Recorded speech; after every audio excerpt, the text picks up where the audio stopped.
Assalamualaikum warahmatullahi wabarakatuh dan salam sejahtera. Apa khabar semua? Saya harap saudara dan saudari sekalian sihat walafiat.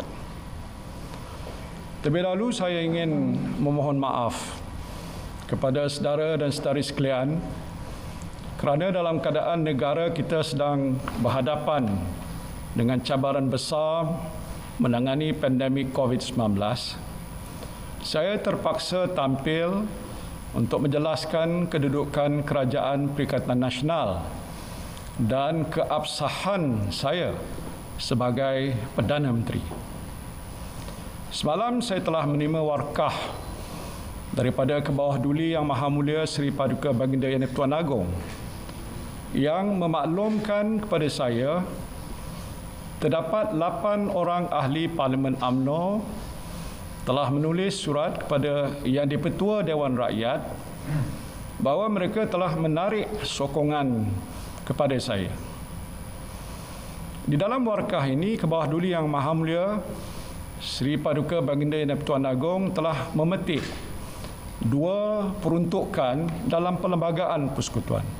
Pertama, perkara 43 2A, iaitu Yang di-Pertuan Agong hendaklah terlebih dahulu melantik sebagai Perdana Menteri untuk mempromosikan jemaah menteri seorang ahli Dewan Rakyat yang pada hematnya mungkin mendapat kepercayaan majoriti ahli Dewan Rakyat itu.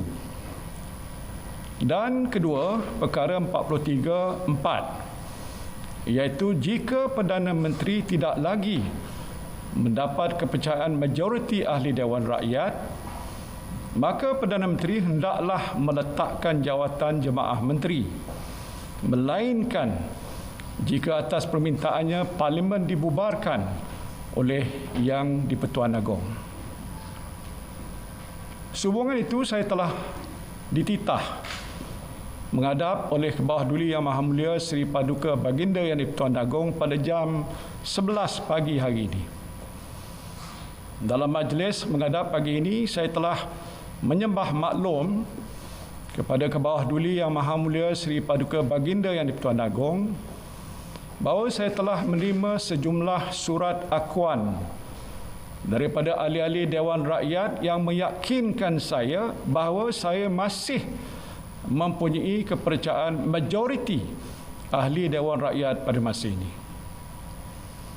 Sehubungan itu, peletakan jawatan saya di bawah perkara 43.4 Perlembagaan Persekutuan adalah tidak berbangkit. Namun saya juga sedar bahawa kedudukan saya sebagai Perdana Menteri seringkali dipersoalkan. Maka saya telah menyembah maklum kepada Kebawah Duli Yang Maha Mulia Seri Paduka Baginda Yang di-Pertuan Agong bahawa saya akan menentukan keabsahan saya sebagai Perdana Menteri di Parlimen. Suatu usul undi percaya kepada saya akan dibentangkan di Dewan Rakyat ketika Dewan Rakyat bersidang pada bulan September. Melalui cara ini, kedudukan saya sebagai Perdana Menteri dan Perikatan Nasional sebagai kerajaan yang memerintah akan dapat ditentukan mengikut lunas undang-undang dan perlembagaan. Alhamdulillah, Kebawah Duli Yang Maha Mulia Seri Paduka Baginda Yang di-Pertuan Agong telah memperkenankan cadangan saya ini. Sementara itu, jemaah menteri dan pentadbiran jentera pentadbiran kerajaan akan terus berfungsi untuk melaksanakan amanah dan tanggungjawab kepada rakyat dan negara, khususnya dalam menangani pandemik COVID-19. Saya akan memastikan program vaksinasi yang sedang berjalan pada masa ini tidak akan terganggu dan terus dilaksanakan mengikut jadual.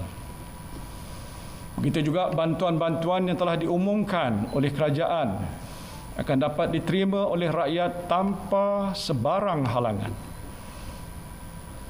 Saya menyeru kepada semua penjawat awam, khususnya para frontliners, agar terus tabah melaksanakan tugas dan tanggungjawab anda tanpa terganggu dengan kamalat politik yang sengaja dicetuskan oleh pihak-pihak tertentu yang cuba menangguk di air yang keruh.